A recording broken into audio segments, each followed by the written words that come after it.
we need more immigrants. With immigration, we need immigrants. We need immigration. This whole country owes our lifeblood and wealth to the hard work of immigrants. Immigrants had been an integral part of Canada's development since its beginning. Immigration remains an incredible strength and force for Canada. This familiar slogan originates not from any founding document or constitution, but Hugh Keenlyside, a deputy minister in the Mackenzie King administration who oversaw immigration.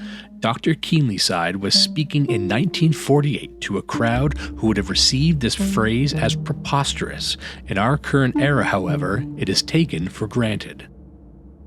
The story of Canadian identity as we understand it today has been subject to intense revisionist history described by George Grant as a nation that is always becoming, always changing.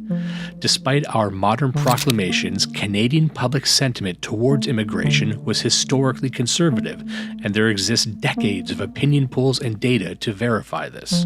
Studies show that most Canadians during the period this famous quotation was coined did not, contrary to modern opinion, identify as immigrants, nor did they feel ideologically bound to accept newcomers. This is reflected in Prime Minister Mackenzie King taking a public hardline stance against immigration, especially from the region known at the time as the Orient. So, what changed?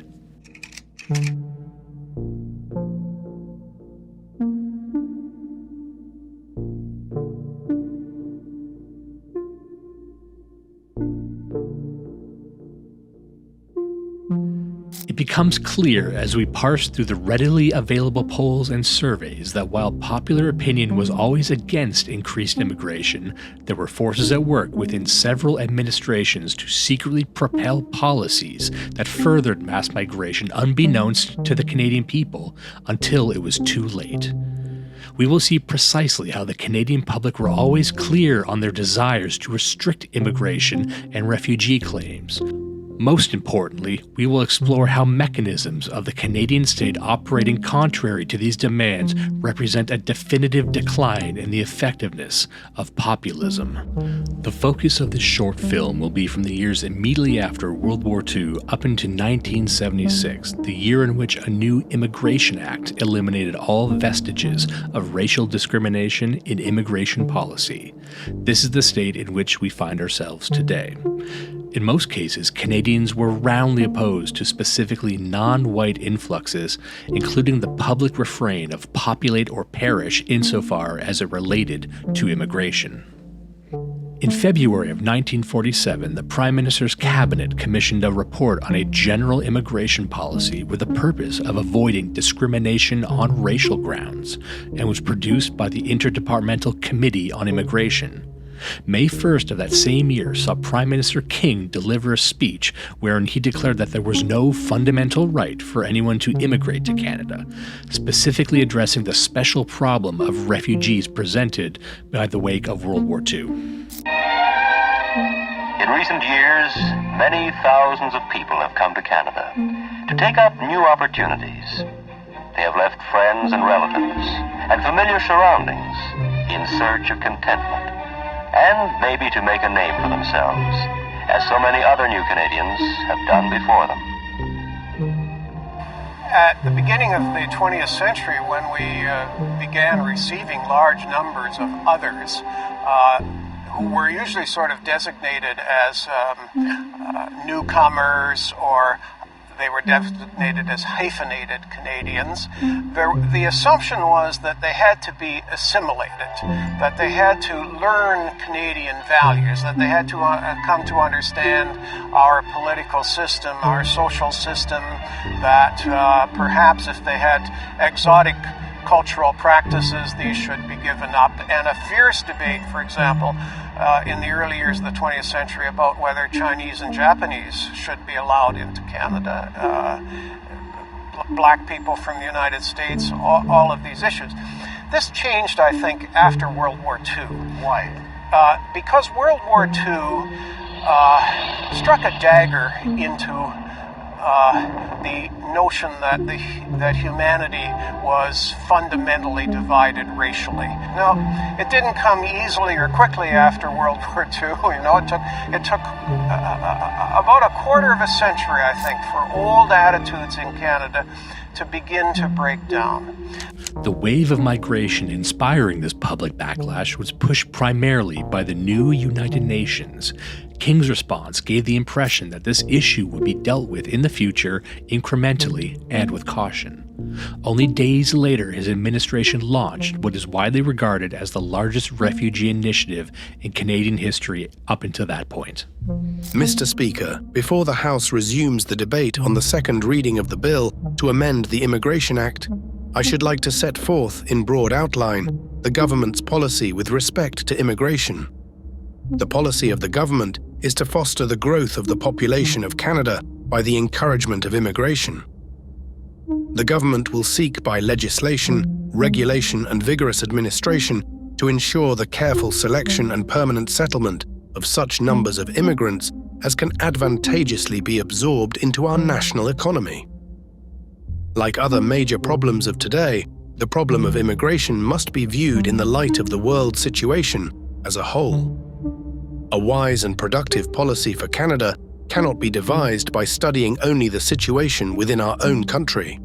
For example, temporary but effective limits on any policy that is to be applied immediately are created by the problem of providing ocean transportation and of establishing inspection facilities in certain countries to which access is difficult at present.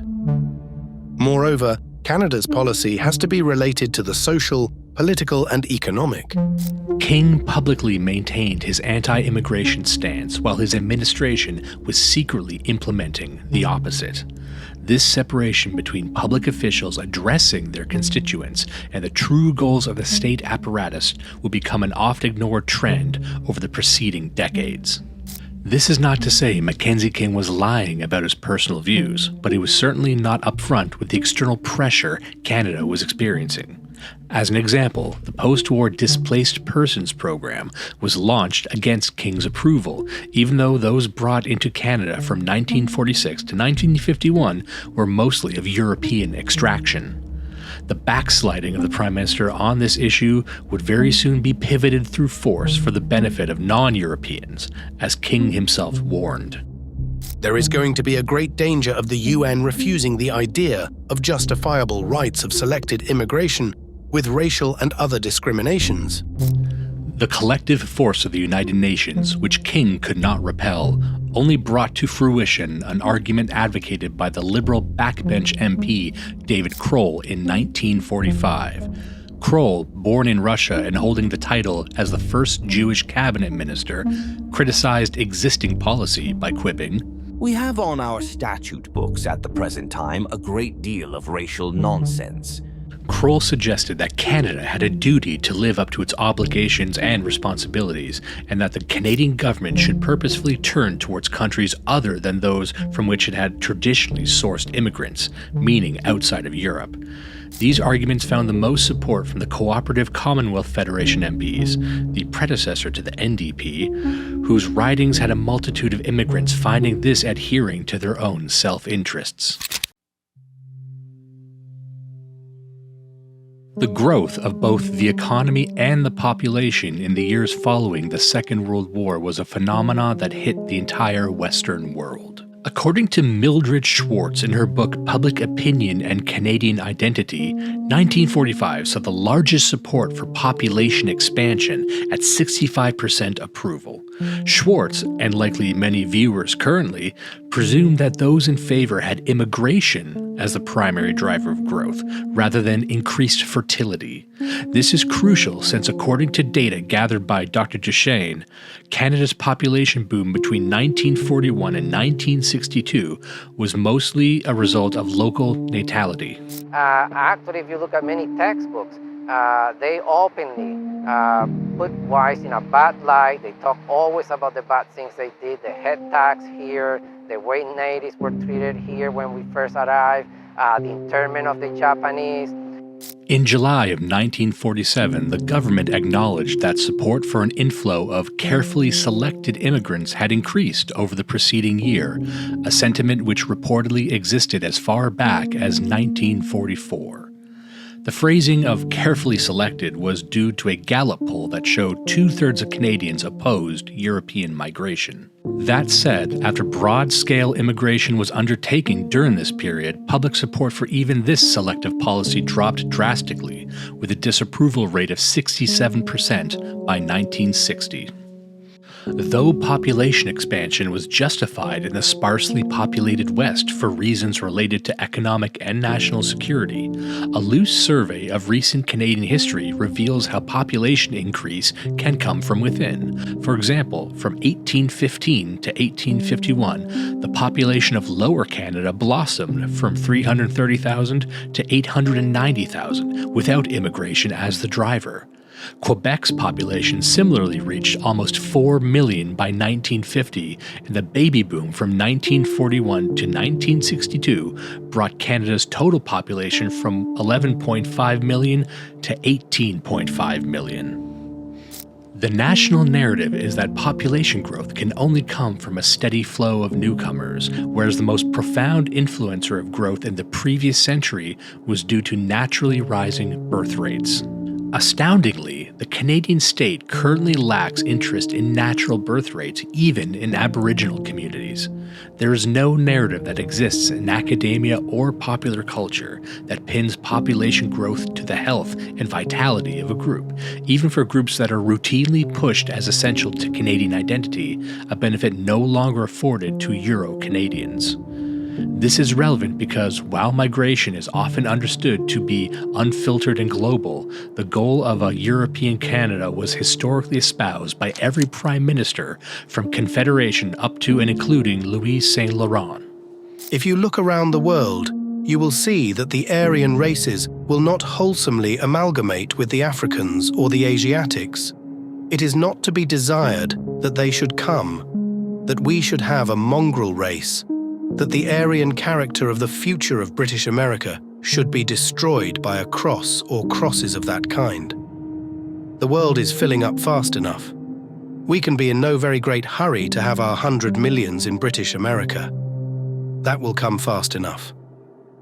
Let us encourage all the races which are cognato races, which cross and amalgamate naturally, and we shall see that such an amalgamation will produce, as the result, a race equal, if not superior, to the two races which mingle.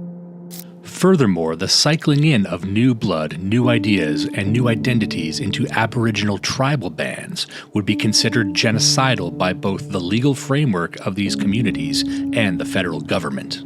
The pressure that Mackenzie King experienced would prove even more taxing on his successor, Saint Laurent, especially after the United Nations Universal Declaration of Human Rights passed in December of 1948.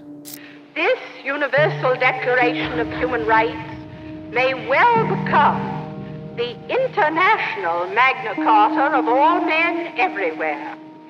We hope its proclamation by the General Assembly will be an event comparable to the proclamation of the Declaration of the Rights of Man by the French people in 1789, the adoption of the Bill of Rights by the people of the United States, and the adoption of comparable declarations at different times in other countries. Demands were made by the new international community for Canada to accept more refugees and migrants. To appease the emerging status quo, the King and Saint Laurent governments chose to avoid potential backlash by hiding their immigration projects from public and press scrutiny. Specific policies were circulated internally to bureaucrats without official announcement. Of course, some major developments could not be hidden, such as the repeal of the Chinese Exclusion Act during the King administration, despite his reservations against Asiatic migration, and was another result of UN influence. Conservative Party MP Davy Fulton expressed his faction's solidarity with Liberal King in his opposition to both UN obligations.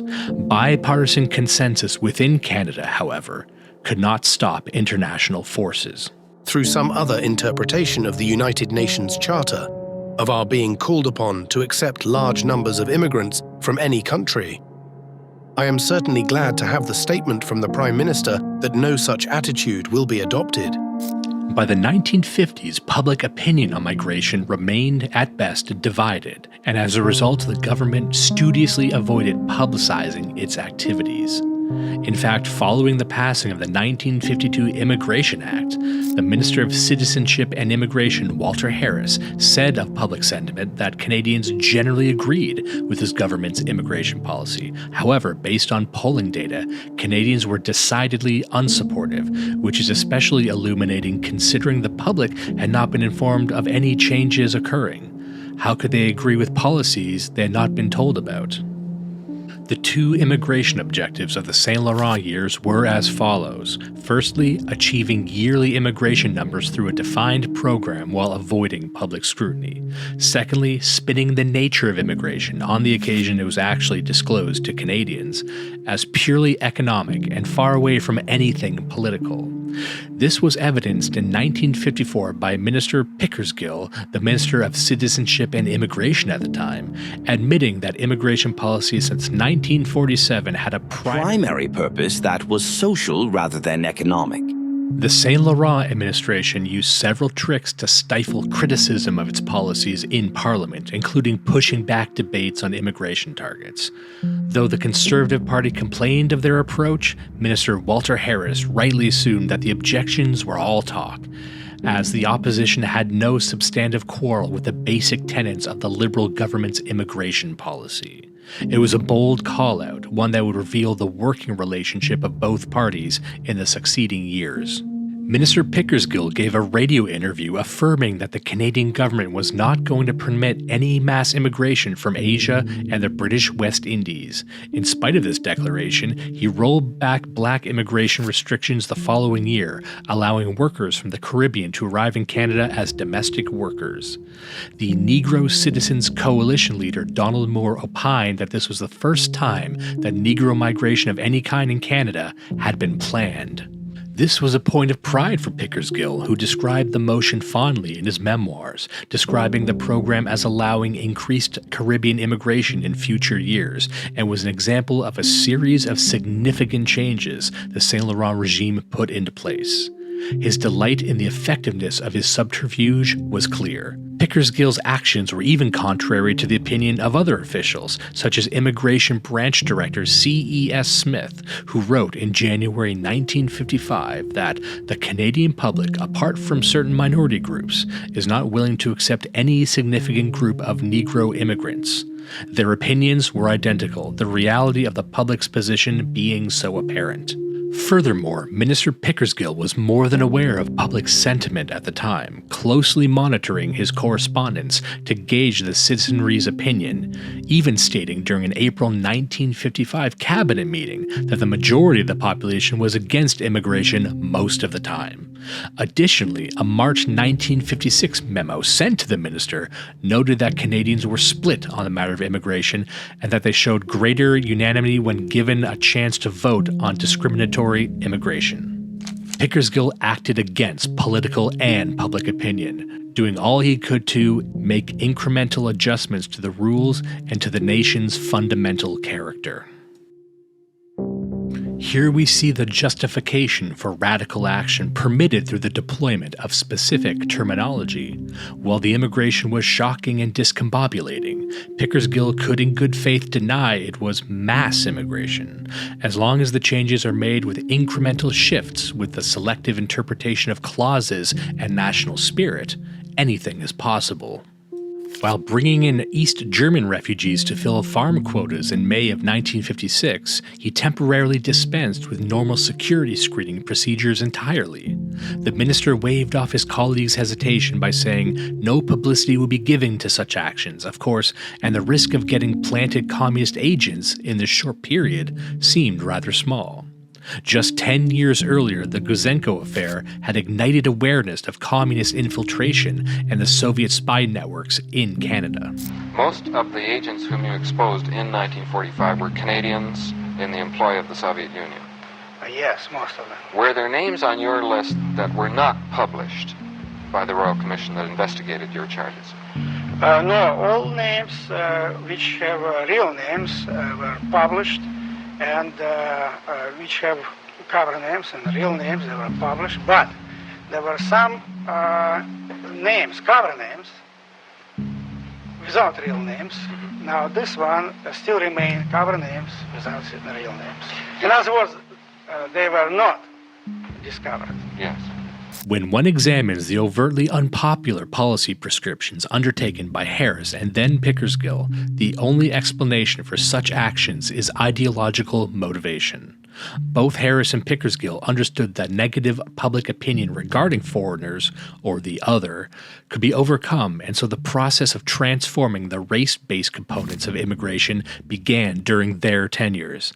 These two individuals were the prime movers of what would become the attitude of the average Canadian towards immigration, certain as they are that it has always been this way rather than shadowy politicking beginning in the late 1940s. And the angel of the Lord appeared unto him in a flame of fire out of the midst of a bush. And he looked, and behold, the bush burned with fire, and the bush was not consumed. The reign of the Conservative Party from 1957 to 1963 was a confused one, which ultimately did not produce a new Immigration Act to rebalance the moves perpetrated by the preceding Liberal Party. They were, however, responsible for an Order in Council in 1962 that eliminated almost all racial discrimination from immigration criteria. Prior to its passing by the nominal Conservatives, very few non-Europeans were admitted into Canada. The notion of a politician's personal beliefs divorced from policy would dissipate during the tenure of Prime Minister Diefenbaker, a man whose anti-racism was central to his identity. Diefenbaker's first speech of his federal campaign promised a vigorous immigration policy, though the press did not cite immigration as a campaign issue to take note of after he won. How do you feel about the role of the Commonwealth in the world of today? Do you feel its influence may be lessening? It's an undefinable thing. We're far apart, geography, in race, in religion. But we're spread all over the world. We have the Western representatives. We have Eastern representatives. I don't know what the reason for it is. But when one visits a Commonwealth country, whatever the color, whatever the race, there's an affinity. There's a feeling of brotherhood. John Diefenbaker was a fascinating linchpin because, of course, he himself, although born in the country, was of German-Canadian descent, and he felt very strongly that he was a spokesman for ethnic Canadians, or people who had been seen as hyphenated Canadians. Diefenbaker wanted to erase that hyphenization, and he wanted, in a sense, to recognize people of every ethnicity as equally Canadian. Diefenbaker's story is again emblematic of how this secret bureaucratic process occurs.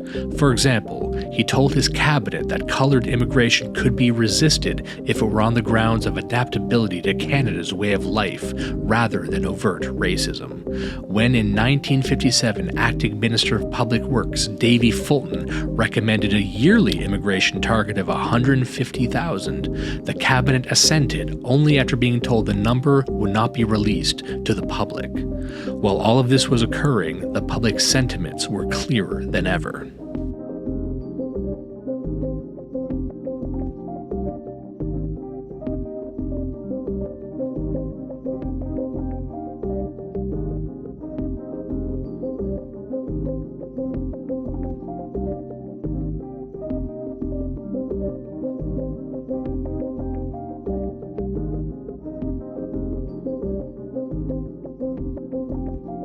The numbers were widely understood, with a coherence seemingly foreign to modern political discourse. It could be argued that the Diefenbaker administration's conflicted immigration regulations mirrored not just a negotiation with public sentiment, but something deeper in the Prime Minister's psyche.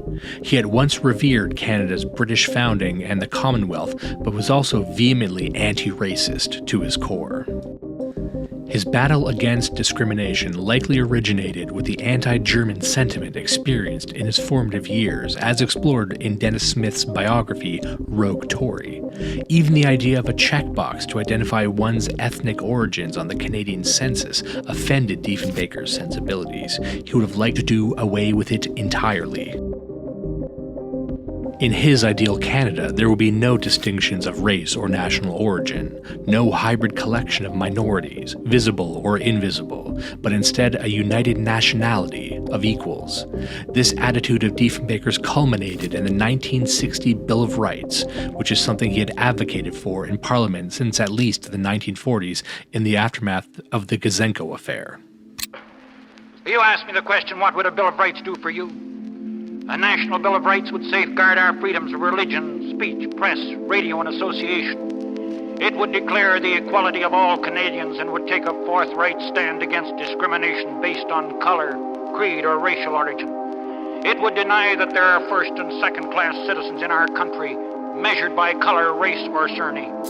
Two of the major proponents of the Bill of Rights were Jewish conservative advisor Eddie Goodman and then lawyer Bora Laskin, who would become the first Jewish Supreme Court justice under Trudeau Sr. Interestingly, Laskin publicly criticized the Bill of Rights, saying it did not go far enough. It would be better that no bill be proposed, so that the common law tradition be maintained through the unifying force and position of the Supreme Court of Canada.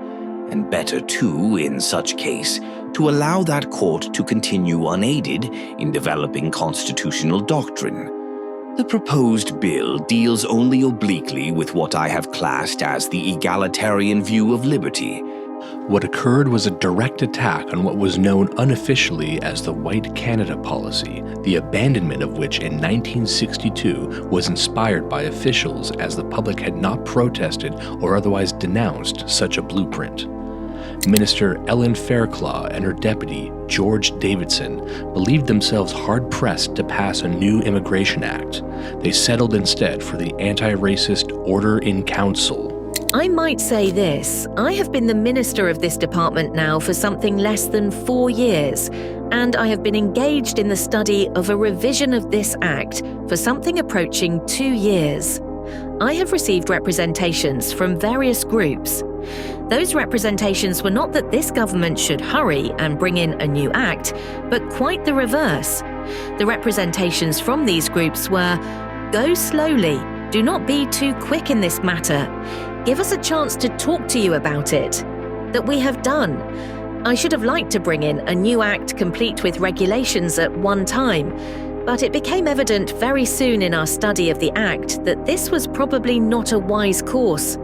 Therefore, we took the alternative, and we have brought in regulations, which I submit to this House are workable, flexible, and will permit the entry of many persons who were heretofore denied entry to Canada. I think it was in 1959. I hope, Mr. Speaker, that I will not be quoted on this as a statement of fact, because I am depending on my memory, that we admitted some 7,000 persons to this country by order in council because they did not qualify for entry under the old act or the old regulations. This is a rather ridiculous situation when there are so many persons who are welcome to Canada by reason of their peculiar circumstances or qualifications, but who are prohibited from entry because of the legislation which is in effect. We believe that with the new regulations, we have cured that situation. Minister Fairclough and Deputy Davidson were not influenced by popular demand or imposition of Parliament. Rather, they saw existing legislation as impossible to reconcile with membership in the United Nations or the existence of what was known then as the multiracial Commonwealth. Their goal was to gain access to the international community, a dream for many Canadian bureaucrats. The conference would have been impossible if countries were to believe that the world community tried to impose on them directives on this matter. A systematic presentation of what are the options open to certain countries if they want to follow certain policies. Once again, we can see this was a bipartisan strategy. In the spring of 1963, enthusiastic commentator David Corbett wrote in the International Journal, "The Conservatives' immigration policy has probably been in advance of public opinion in several respects. Reform through change of regulation gives less opportunity to die-hard opponents of cosmopolitan immigration than would a full-scale national debate and a new Act of Parliament. Recent trends therefore support the inference that the government means to administer the new immigration regulations in such a way as to bring more Africans, Asians, and other non-whites into Canada as immigrants each year." The implication is that it is merely forward-thinking with a populace slow to evolve and critics unnecessary to the divine mission. Lester Pearson's administration did not see much change to immigration in his way of policy. His Order of Council on Immigration did close some racial loopholes, primarily concerned with family admittance for non-white immigrants. It is accepted by many modern Canadians as elementary, but there was a time when it did not rationally follow that a newly landed immigrant should expect to bring in both their immediate and sometimes extended family. This change only occurred in 1967. The governments of the 1970s and 1980s had a different approach to policymaking, with transparency promoted as the new normal. Regular reassurance from leading politicians as to the benefits of artificial population expansion was deemed essential to satisfy public concern. By this point, the Canadian public had already been primed to accept that the phenomena of immigration somehow occurred irrespective of the designs of those in power. Politicians began to be seen as well-meaning but ultimately powerless before this trend. The early 1970s under Prime Minister Pierre Trudeau saw a series of changes to Canada's immigration scheme announced by its multiculturalism policy in the tail end of 1971. Robert Andras took his position as Minister of Manpower and Immigration the following year, and by 1973 he was paving the way to the 1976 Immigration Act with the help of Deputy Andras-Gottlieb. Andras-Gottlieb oversaw the 1973 Adjustment of Status Program, which dealt with a crisis of illegal immigration by granting landed immigrant status to 52,000 aliens, a move supported by the national media and all major political parties. There was an immigrant run on Canada in near record numbers, the second highest in history, and the prospect was that without new regulations, Canada would, within a few years, be unable to cope, to provide jobs, housing, and care to all the newcomers. There were undertones of racial reaction, but the Immigration Minister, Robert Andras, said it was mainly a concern for the sheer numbers that led him to announce in October plans to cut back on our open-door policy. We will, even this year, 1974, have in excess of 200,000 landed immigrants arrive. It is our opinion that had we not taken these measures today, the immigration volume of landings for 1975 could reach between 250 and 260,000, and we look beyond 1975 to an even much higher rate of numbers than that. So it is the numbers that are bothering us at the moment in the face of a year or two of pressures upon our ability to employ our own Canadians and permanent residents in this country. Andras chose to close the program later in October, but Conservatives astoundingly clamored for an extension so more illegal immigrants could be regularized. Against the wishes of Conservatives, the extension was not granted. Once more, the precedent was set and the floodgates began to open. The path to the 1976 Immigration Act began with the submission of the Green Paper on Immigration Policy, received by the Cabinet in the fall of 1974. The first of 4 volumes were surprisingly candid, having what was described as a pessimistic tone. Volume 1 linked Canada's multiracial immigration movement to the problems of urban congestion and incipient social tensions in urban areas. The media and pro-immigration advocates were displeased with these inferences.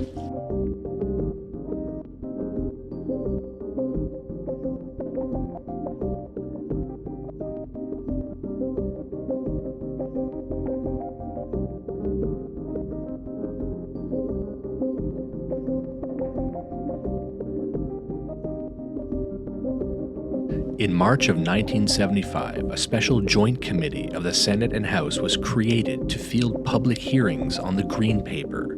This committee was tasked with collecting input and then drafting its own recommendations for parliamentary action based on this interfacing with the public.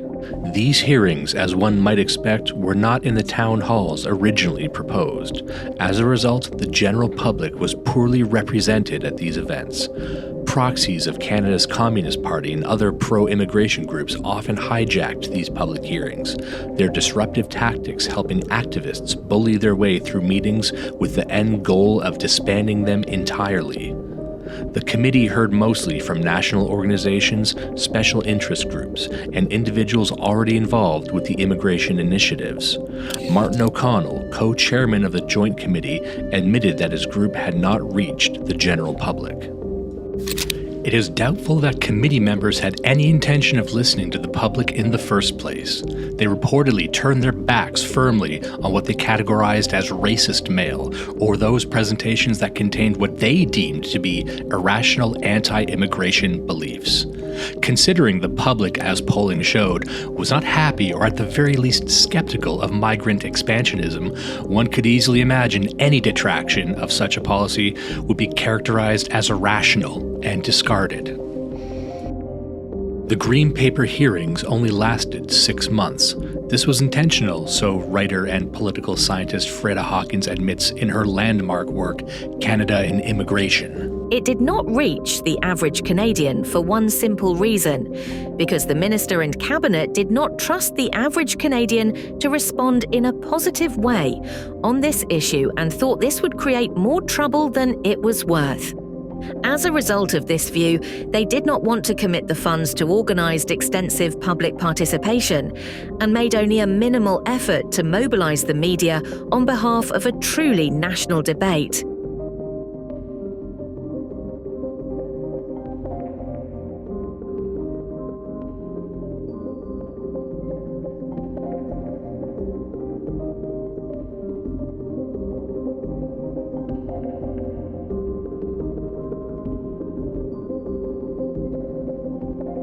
Another issue tackled by the Andras-Gottlieb team prior to the new Immigration Act was the perceived need for an official population policy. Prior to attending the 1974 UN Population Conference, Canadian officials were already planning an immigration and population review.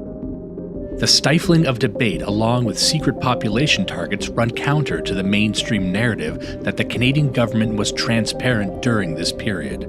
While official policies are often disclosed to the public, its goals or targets are decided upon beforehand. The Special Joint Committee put forth 65 recommendations following the Green Paper hearings, with 60 of them ultimately accepted by Parliament. This piece of legislation replaced the previous Act of 1952 and built upon the message of anti-racism set forth by the regulations of 1962 and 1967. A clear evolution of narrative appears over the course of these decades, each step dependent on the minor and incremental shifts of the last. The final report of the hearings was received well by the government and pro-immigration groups. The press, however, failed to comment on the report, so the Canadian public heard little of it. Why was the result of something intended for popular input left unannounced? In her time, Hawkins publicly singled out the Jewish community, saying it had exercised pressure in its own areas of concern in immigration in a very individual and successful way. This was orchestrated by making direct approaches to senior officials in the department and, on important issues, to the minister or other members of the cabinet. During the mid-20th century, Canadian politicians increasingly defined our nation based on the identities of outsiders, in stark contrast to the wills and memories of those living who experienced it. It was this period wherein eventual replacing of old stock citizens with third world immigrants was engineered, something Canadians were generally unaware of and had expressed strong disapproval of whenever consulted, in the myriad of variations the question was put forward.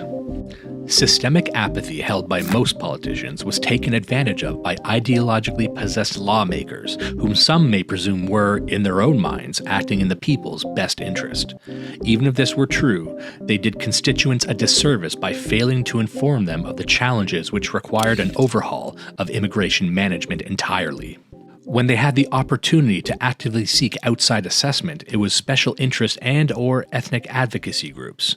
The populace was increasingly deemed unnecessary to the goals and agendas of the Canadian government and the radical groups it conspired with. This brings us to our current historical period. Up until the 1960s, Canada had an explicitly exclusionary immigration policy on paper, yet the groundwork for ethnic replacement was laid in the post-war era in spirit, executed by only a handful of individuals.